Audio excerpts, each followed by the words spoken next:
അങ്ങനെ രമ്യയും രവിയും കൂടെ ഒരുപാട് കാര്യങ്ങൾ കാറിലിരുന്ന് സംസാരിച്ചു. അവൾക്ക് എത്ര സംസാരിച്ചിട്ടും മതിയാവുന്നുണ്ടായിരുന്നില്ല. അവനെ എത്ര കണ്ടിട്ടും മതിയാവുന്നുണ്ടായിരുന്നില്ല. വിട്ടുകൊടുക്കാൻ പറ്റാത്ത രീതിയിൽ വീണ്ടും അവൾക്ക് അവനോട് സ്നേഹം വരികയാണ്. പക്ഷേ എന്ത് ചെയ്യാനാണ്, വിട്ടുകൊടുത്തേ മതിയാകൂ. ഒരിക്കലും തൻ്റെ മനസ്സിൽ വേറൊരു ചിന്ത വരാൻ പോലും പാടില്ല. കാരണം അദ്ദേഹം ഇന്ന് വേറൊരു സ്ത്രീയുടെ ഭർത്താവാണ്. ആ ഓർമ്മ തനിക്ക് എപ്പോഴും ഉണ്ടാവണം. അദ്ദേഹത്തിൻ്റെ ജീവിതം തന്നെ സഹായിച്ചു എന്നതിൻ്റെ പേരിൽ നഷ്ടമാകാൻ പാടില്ല. അവൾ വീണ്ടും തന്നെ സ്വയം ഓർമ്മിപ്പിച്ചുകൊണ്ടേയിരുന്നു.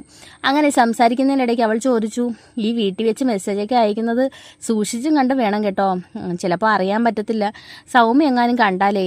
അവൾ കാണാത്ത രീതിയിലാണല്ലോ ഞാൻ മെസ്സേജ് അയക്കുന്നത്. ഞാൻ പറഞ്ഞതാണ്. ഞാൻ എപ്പോഴും ഇങ്ങനെ പറയുന്നതുകൊണ്ട് രവിക്കൊന്നും തോന്നരുത്. കാരണം എപ്പോഴെങ്കിലും അവൾ ഫോണെടുത്ത് നോക്കി എന്തെങ്കിലും ചെയ്താലേ. ഇല്ല, ഞാൻ ചാറ്റ് ചെയ്ത് അപ്പോഴേ ചാറ്റ് ഉൾപ്പെടെ ഡിലീറ്റ് ചെയ്ത് കളയും. അതുകൊണ്ട് അവൾ അങ്ങനെ കാണുമെന്നൊന്നും ഞാൻ പേടിക്കുന്നില്ല. പിന്നെ വിളിക്കുന്നത് തന്നെ ഞാൻ നിൻ്റെ പേര് എൻ്റെ ഒരു കൂട്ടുകാരൻ്റെ പേരിലാണ് അടിച്ചിട്ടേക്കുന്നത്. അതുകൊണ്ട് അങ്ങനെയും അവൾ സംശയിക്കില്ല. എല്ലാം ബുദ്ധിപൂർവ്വമാണ് ചെയ്യുന്നതല്ലേ. എനിക്ക് പിന്നെ എൻ്റെ ഫോണൊന്നും എടുത്ത് നോക്കാൻ ആരുമില്ല. അല്ലെങ്കിൽ തന്നെ ഞാൻ ആരെ വിളിച്ചാലെന്താ, ആരെ വിളിച്ചില്ലെങ്കിൽ എന്താ. അതുകൊണ്ട് അങ്ങനെ പ്രശ്നങ്ങളൊന്നുമില്ല അവൾ പറഞ്ഞു. എനിക്ക് സൗമ്യയുടെ കാര്യത്തിൽ എനിക്ക് ടെൻഷനുണ്ട്. പക്ഷേ ഞാൻ അതുകൊണ്ട് തന്നെ അപ്പോൾ ഉള്ളതെല്ലാം ക്ലിയർ ചെയ്യും. അങ്ങനെ അവർ സംസാരിച്ച് ഹോസ്റ്റലിൻ്റെ അടുത്ത് എത്താറായി. എങ്കിൽ പിന്നെ ഞാൻ പോട്ടെ, അവൾ പറഞ്ഞു. സൂക്ഷിച്ച് പോണേ, ഇച്ചിരി ഇരുട്ടി. അത് കുഴപ്പമില്ല.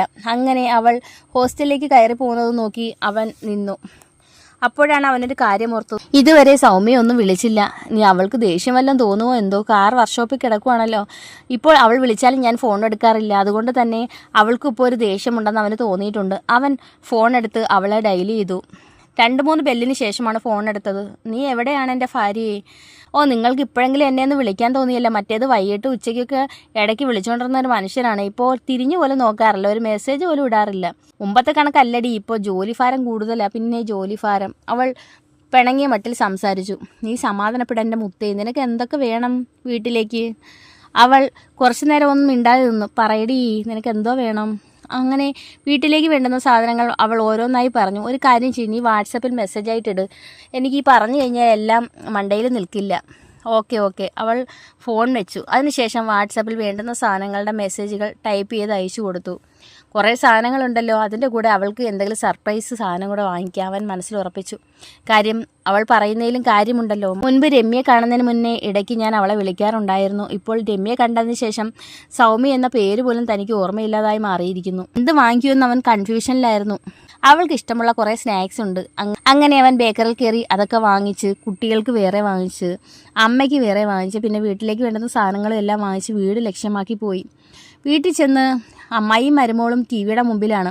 കുട്ടികൾ ഓടിക്കൊണ്ട് വന്നു. അങ്ങനെ അവൻ ഓരോ കവറും എടുത്ത് കുട്ടികളെ കയ്യിൽ കൊടുത്തു. അതിനുശേഷം രമ്യയെ വിളിച്ചു. രമ്യയെ ഒന്ന് വാടി, ഈ സാധനങ്ങളൊക്കെ കറിഞ്ഞെടുക്കണ്ടേ. അങ്ങനെ അവൾ കാറിൻ്റെ അടുത്തേക്ക് വന്നു. അവൻ അവളുടെ കവിളിൽ ഒന്ന് നുള്ളി. എന്താടി ഇത്ര കുറുമ്പ്, വലിയ പിണക്കക്കാരിയായിട്ട് വന്നിരിക്കുകയാണ് ഇപ്പോൾ. എനിക്കൊരു പിണക്കവും ഇല്ല, അവൾ പറഞ്ഞു. ഞാൻ ഇടയ്ക്ക് വിളിക്കാത്തതാണോ നിൻ്റെ പ്രശ്നം? നാളെ തൊട്ട് എൻ്റെ മുത്തിനെ ഞാൻ ഇടയ്ക്കിടയ്ക്ക് വിളിച്ചുകൊണ്ടിരിക്കാം, പോരെ? അവൻ പറഞ്ഞു. ഞാൻ പറഞ്ഞെന്ന് കരുതി എന്നെ വിളിക്കാനൊന്നും നിൽക്കണ്ട. നിങ്ങൾക്ക് തോന്നുവാണെങ്കിൽ വിളിച്ചാൽ മതി, അവൾ പറഞ്ഞു. ഞാൻ വിളിക്കുമെന്ന് പറഞ്ഞാൽ വിളിക്കും. ഞാൻ എപ്പോഴും നിന്നെ തന്നെ ഓർത്തല്ലേ ഇരിക്കുന്നത്. പിന്നെ നിന്നെ വിളിക്കുന്നില്ലെന്നല്ലേ ഉള്ളൂ. പിന്നെ എന്നെ ഓർത്തിരിക്കുന്ന ഒരാൾ. കല്യാണത്തിന് മുന്നേയും കല്യാണം കഴിഞ്ഞതിന് ശേഷമൊക്കെ എന്ത് സ്നേഹമായിരുന്നു. ഇപ്പോൾ അതൊന്നും കാണുന്നില്ല. അല്ലെങ്കിലും അങ്ങനെയാണ്. കല്യാണം കഴിഞ്ഞ് കുറച്ച് നാൾ കഴിയുമ്പോഴത്തേക്ക് ആണുങ്ങൾക്ക് പെണ്ണുങ്ങളോട് സ്നേഹം കുറയും. പിന്നെ അങ്ങനെ ആരാ നിന്നോട് പറഞ്ഞത്? എൻ്റെ ഒരു കൂട്ടുകാരി എന്നോട് പറഞ്ഞിട്ടുണ്ട്. നിൻ്റെ ഈ കൂട്ടുകാരൊക്കെയാണ് ഈ പ്രശ്നം. ആവശ്യമില്ലാത്ത ഉപദേശങ്ങളൊക്കെ നിനക്ക് തരും, കൊച്ചു കള്ളി. അങ്ങനെ പറഞ്ഞ് അവളെ കൊഞ്ചിച്ച് ചേർത്ത് പിടിച്ച് രണ്ടുപേരും സാധനവുമായിട്ട് അകത്തേക്ക് പോയി. രമ്യയുടെ അമ്മയ്ക്ക് ആ കാഴ്ച ഒരുപാട് ഇഷ്ടമായി. രണ്ടുപേരും ഒന്ന് സ്നേഹത്തിലാണല്ലോ. അങ്ങനെ അമ്മയും സാധനങ്ങളൊക്കെ വാങ്ങിച്ച് രണ്ടുപേരും ഓരോ സെക്ഷനായിട്ട് തിരിച്ച് എല്ലാം എടുത്തു വയ്ക്കാൻ പോയി. രവി ആ സമയം കൊണ്ട് ഫ്രഷ് ആവാനായി റൂമിലേക്ക് പോയി. രവി ഫ്രഷായി കയ്യിലേക്ക് കൊടുത്ത് ഹാളിലേക്ക് വന്നപ്പോഴേക്കും രമ്യ ചായയും പലഹാരങ്ങളും കൊണ്ടുവന്നു. ഇപ്പോൾ എന്നും ഇതൊരു പതിവാണ്. ചായയും പലഹാരങ്ങളും എല്ലാവരും കൂടെ ഒന്നിച്ചിരുന്ന് കഴിച്ച് സംസാരിച്ച് അങ്ങനെ എല്ലാവരും ചായയൊക്കെ കുടിച്ച് ടി വിയൊക്കെ കുറച്ച് നേരം കണ്ട് പിന്നെ ഓരോ സാധനത്തിൻ്റെ വിലയും ഓരോ സാധനങ്ങളും ഒക്കെ രവി ഇങ്ങനെ പറയുകയായിരുന്നു. കാരണം താൻ ഒരു സൈഡിൽ രമ്യയെ അത്രമേൽ സ്നേഹിക്കുമ്പോൾ രമ്യയെ തനിക്ക് നഷ്ടപ്പെടാതിരിക്കണമെങ്കിൽ വീട്ടിലുള്ളവരോടും കുറച്ച് സ്നേഹത്തിൽ പെരുമാറണം. വീട്ടിലുള്ളവരെ മൈൻഡ് ചെയ്യാതെയോ അല്ലെങ്കിൽ ദേഷ്യം കാണിച്ചോ അവരെ കാര്യങ്ങൾ ശ്രദ്ധിക്കാതെ ഇരുന്ന് കഴിഞ്ഞാൽ ഉള്ളതും കൂടെ പോവും. അതുകൊണ്ട് തന്നെ സൗമ്യയും അമ്മയും കുട്ടികളെയൊക്കെ പരിഗണിക്കുന്ന കാര്യം അവൻ ഇപ്പോൾ വീണ്ടും നല്ല രീതിയിൽ ചിന്തിക്കുന്നുണ്ട്. അവരെ ഒഴിവാക്കാനേ പറ്റില്ല. അവരെ കൂടുതൽ സ്നേഹിക്കണം. പരസ്പരം ചേർത്ത് നിർത്തണം. അല്ലെങ്കിൽ തനിക്ക് എല്ലാം നഷ്ടപ്പെടും. രമ്യയും കാണത്തില്ല, സൗമ്യയും കാണത്തില്ല. ചെയ്യുന്നത് തെറ്റാണെന്നറിയാം, പക്ഷേ എല്ലാം തൻ്റെ മനസാക്ഷിക്ക് ചേർന്ന കാര്യങ്ങളാണ് ചെയ്യുന്നത്. തനിക്ക് ശരിയെന്ന് തോന്നുന്ന കാര്യങ്ങൾ മാത്രമേ ചെയ്തിട്ടുള്ളൂ. ഇനിയും അങ്ങനെ തന്നെയായിരിക്കും. ഒരുപക്ഷെ അത് മറ്റുള്ളവർക്ക് തെറ്റായിരിക്കും, പക്ഷേ അത് തനിക്ക് ശരി തന്നെയാണ്. ഞാനിപ്പോൾ ചെയ്തുകൊണ്ടിരിക്കുന്നത് 100% തെറ്റായ കാര്യമാണ്. അത് രമ്യയുടെ അമ്മ പോലും അംഗീകരിക്കുന്ന കാര്യമല്ല. പക്ഷേ എനിക്ക് ശരിയെന്ന് തോന്നുന്ന കാര്യം ഞാൻ ചെയ്യുന്നു, അത്രമാത്രം. അത് മറ്റുള്ളവർക്ക് എന്ത് തോന്നിയാലും തനിക്കത് പ്രശ്നവുമല്ല. അങ്ങനെ കുറച്ച് നേരം സംസാരവും ചിരിയൊക്കെ കഴിഞ്ഞിട്ട് അവൻ കുറച്ച് നേരം കിടക്കട്ടെന്ന് പറഞ്ഞ് അകത്തേക്ക് പോയി. ജോലിയുടെ ക്ഷീണമായിരിക്കാം, രമ്യയുടെ അമ്മ അവിടെ നിന്നോട് പറഞ്ഞു. ഇപ്പം ജോലിഭാരം കൂടുതലാണെന്ന് രവിയേട്ടൻ പറയുന്നുണ്ട്. സൗമ്യ അതിനെ അനുകൂലിച്ച് സംസാരിച്ചു. കുറച്ച് നേരം കിടക്കട്ടെ, നീ ആ റൂം അങ്ങ് വെളിയിൽ നിന്ന് അടച്ചേക്ക്. അങ്ങനെ രമ്യ റൂം വെളിയിൽ നിന്ന് കൊളുത്തിട്ടു. രവി റൂമിനകത്തേക്ക് കയറി. അവളില്ലാത്തൊരു വല്ലാത്ത ശ്വാസം മുട്ട മനസ്സിൽ തോന്നുന്നുണ്ട്. സൗമ്യയോടും അമ്മയോടും കൊച്ചുങ്ങളോടും ഒക്കെ സംസാരിക്കുന്നുണ്ടെങ്കിലും എന്തോ വല്ലാത്ത ശ്വാസം മുട്ടൽ. എപ്പോഴും അവളെ കാണണം, സംസാരിക്കണമെന്നുള്ള ഒരു തോന്നൽ വരുന്നുണ്ട്. ആ തോന്നൽ വന്നുകൊണ്ടാണ് കിടക്കാൻ പോകുന്നതെന്ന് പറഞ്ഞിട്ട് റൂമിലേക്ക് പോയത്. ഇച്ചിരി നേരം അവളോട് സംസാരിക്കാം. സൗമ്യ ഞാൻ കിടക്കട്ടെ എന്ന് കരുതിയിട്ടായിരിക്കും വെളിയിൽ നിന്ന് അടച്ചത്. അവൻ പതിയെ ഫോൺ എടുത്തു. ഒരു ഉറപ്പിന് വേണ്ടിയിട്ട് അവനും അകത്തു നിന്ന് കുറ്റിയിട്ടു. കാര്യം ഓർക്കാതെ എങ്ങാനും അവൾ കതക് തുറന്ന് അകത്തേക്ക് വന്നു കഴിഞ്ഞാൽ താൻ ഫോണിൽ കുത്തിക്കൊണ്ടിരിക്കുന്നത് കണ്ടു കഴിഞ്ഞാൽ അവൾക്ക് ദേഷ്യം വരും. ഒന്നാമത് വയ്യെന്ന് പറഞ്ഞിട്ടാണ് കിടക്കാൻ പോയിരിക്കുന്നത്. അങ്ങനെ അവൻ ഫോൺ എടുത്തു. അവളെ നമ്പർ ഡയൽ ചെയ്തു. മറുതലയ്ക്കൽ ഫോൺ എടുക്കുന്നില്ല. അവൻ മെസ്സേജ് അയച്ചു. എന്ത് പറ്റി, എന്താ ഫോൺ എടുക്കാത്തേ? ഞാൻ കുഞ്ഞിന് ആഹാരം കൊടുത്തോണ്ടിരിക്കുക, അത് കഴിഞ്ഞിട്ട് ഞാൻ അങ്ങോട്ട് വിളിക്കാം. അത് കഴിഞ്ഞിട്ട് അങ്ങോട്ട് വിളിക്കുമ്പോഴത്തേക്ക് ഒരു രമ്യ റൂമിലേക്ക് വരും. ഇപ്പോഴല്ലേ മനുഷ്യൻ അങ്ങോട്ട് കണ്ടത്, ഇതിനിടയ്ക്ക് നിങ്ങൾക്ക് എൻ്റെ അടുത്ത് സംസാരിക്കാൻ എന്തോ ഇരിക്കുന്നു. എന്തോ എനിക്ക് വല്ലാത്തൊരു ശ്വാസം മുട്ടൽ. എപ്പോഴും നിൻ്റെ അടുത്ത് സംസാരിക്കണം, നിന്നെ കാണണമെന്നൊരു തോന്നൽ. ഓഹോ, ഇതിപ്പോൾ പ്രശ്നമാവുമല്ലോ. എന്ത് പ്രശ്നമായാലും ശരി, എനിക്ക് നിൻ്റെ അടുത്ത് സംസാരിക്കണം. ഓക്കെ, എങ്കിൽ ഞാൻ ഇപ്പോൾ വരാം. അങ്ങനെ അവൻ അവൾക്കായി വെയിറ്റ് ചെയ്തു. ആ സമയം അവൻ ഫോണിൽ റീൽസും കാര്യങ്ങളും ഒക്കെ നോക്കി, യൂട്യൂബിലും ഒക്കെ ഒന്ന് കറങ്ങി. വീണ്ടും ഫോൺ എടുത്തു. താഴ്ത്തി വയ്ക്കും, ഫോൺ എടുക്കും, താഴ്ത്തി വയ്ക്കും, ഫോൺ എടുക്കും. കുറച്ച് കഴിഞ്ഞതിൻ്റെ രമ്യയുടെ കോള് വന്നു.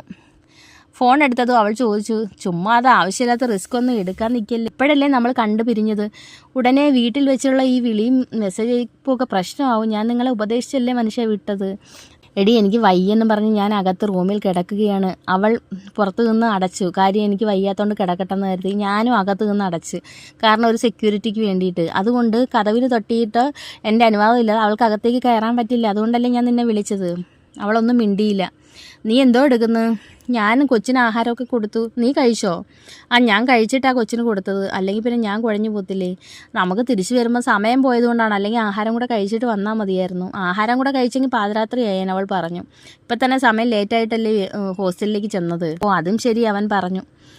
ഇനിയിപ്പം വീടും കാര്യങ്ങളുമൊക്കെ കാണാൻ ഇടയ്ക്കിടയ്ക്ക് പോകണം. പിന്നെ വീട്ടിലേക്കുള്ള കയറി താമസത്തിൻ്റെ കാര്യത്തിനുമൊക്കെ എന്തായാലും നമുക്കിനി അടുത്ത് ഇടപഴകാനും കാണാനും ഒക്കെ ഒരു അവസരം കിട്ടുമല്ലോ. പിന്നെ വീട്ടിൽ ഞാനും മോളും അല്ലേ ഉള്ളൂ. പിന്നെ രവിക്ക് വേണമെങ്കിൽ വീട്ടിലേക്ക് വരികയും ചെയ്യാം. അവൾ പറഞ്ഞു. നിങ്ങളെന്നാലും എന്താ ഞാൻ ജോലിക്ക് പോകുന്നത് നിർത്താൻ പറഞ്ഞത്? എടി, അത് പറഞ്ഞത് വേറൊന്നും കൊണ്ടല്ല. ജോലി എല്ലാ ജോലിക്കും അതിൻ്റേതായിട്ടുള്ള അന്തസ്സുണ്ട്. നീ പഠിച്ചത് തൊഴിലധിഷ്ഠിത കോഴ്സല്ലേ, അപ്പോൾ അതിൻ്റെ ജോലി നോക്ക്. പിന്നെ PSCയും കൂടെ നോക്ക്. അതിന് വേണ്ടുന്നതെല്ലാം ഞാൻ ചെയ്തു തരാം. നിൻ്റെ ഫുള്ള് ചിലവ്, നിൻ്റെയും കുഞ്ഞിൻ്റെയും ഫുള്ള് ചിലവ് ഞാൻ നോക്കാം. വീടും വസ്തു വാങ്ങിച്ചു തരാമെങ്കിൽ എനിക്ക് അതാണോ എനിക്ക് ചെയ്യാൻ പറ്റാത്തത്? അവൾക്ക് ആശ്വാസം തോന്നി. രവി എന്തായാലും തൻ്റെ കാര്യം അങ്ങ് ഏറ്റെടുത്തു. അതുകൊണ്ട് രക്ഷപ്പെട്ടു. എന്നാലും കമ്പനിയിൽ ഇറങ്ങുകയാണെങ്കിൽ ഉറപ്പിച്ച് പറയണം, തിരിച്ച് എപ്പോൾ താൻ വന്നാലും തന്നെ തിരിച്ചെടുക്കണമെന്ന്. നീ മനോജിനെ അമ്മയെ അച്ഛനെയൊക്കെ നോക്കാൻ ആരുമില്ല, അതുകൊണ്ട് വീട്ടിൽ നിൽക്കുന്നെന്നോ അല്ലെങ്കിൽ വേറെ എന്തെങ്കിലും ജോലി ശരിയായെന്നോ ഒക്കെ പറയാം. പക്ഷേ ഏത് സമയത്ത് തിരിച്ചു വന്നാലും തന്നെ തിരിച്ചെടുക്കണമെന്നൊരു നിബന്ധന വയ്ക്കണം. കാരണം മനുഷ്യൻ്റെ കാര്യമാണ്, എപ്പോഴാണ് എന്തുവാ സംഭവിക്കുന്നതെന്ന് അറിയത്തില്ല. അഥവാ അങ്ങനെ തൻ്റെ ജീവിതത്തിൽ ഇനി എന്തെങ്കിലും ഒരു വീഴ്ച വന്നു കഴിഞ്ഞാൽ തനിക്കതിൽ നിന്ന് കരകയറാൻ ഒരു ജോലി വേണമല്ലോ. ആ ഒരു കണക്കൂട്ടലിലായിരുന്നു അവളെല്ലാം ഉറപ്പിച്ച് തന്നെയായിരുന്നു. മറുഭാഗത്ത് അവൾക്ക് വേണ്ടി എന്തിനും തയ്യാറായി രവി നിൽക്കുകയായിരുന്നു. ഇവർ തമ്മിലുള്ള ഈ റിലേഷൻ എപ്പോഴെങ്കിലും സൗമ്യയുടെ ചെവിയിൽ എത്തുമോ? ഇനി രവിയുടെ ജീവിതം അതോടെ ഇല്ലാതാകുമോ? രവി ഇപ്പോൾ അവൾക്ക് വേണ്ടി തൻ്റെ ജീവിതം മാറ്റിവെച്ചിരിക്കുകയാണ്. മറുഭാഗത്ത് സൗമ്യയുള്ള കാര്യം രവി പലപ്പോഴും മറന്നു പോകുന്നുണ്ട്. ഇത് എവിടെ ചെന്ന് അവസാനിക്കുമെന്ന് രണ്ടു പേർക്കും അറിയില്ല. അപ്പോൾ നിങ്ങൾക്ക് ഇതുവരെ ഈ സ്റ്റോറി ഇഷ്ടമായെങ്കിൽ ലൈക്ക് ചെയ്യാനും കമൻറ്റ് ചെയ്യാനും സബ്സ്ക്രൈബ് ചെയ്യാനും മറക്കല്ലേ. ഇതിൻ്റെ അടുത്ത ഭാഗവുമായി ഞാൻ വീണ്ടും വരുന്നതായിരിക്കും. അതുപോലെ തന്നെ നിങ്ങളുടെ അഭിപ്രായങ്ങളും ഇതിൽ രേഖപ്പെടുത്തൂ.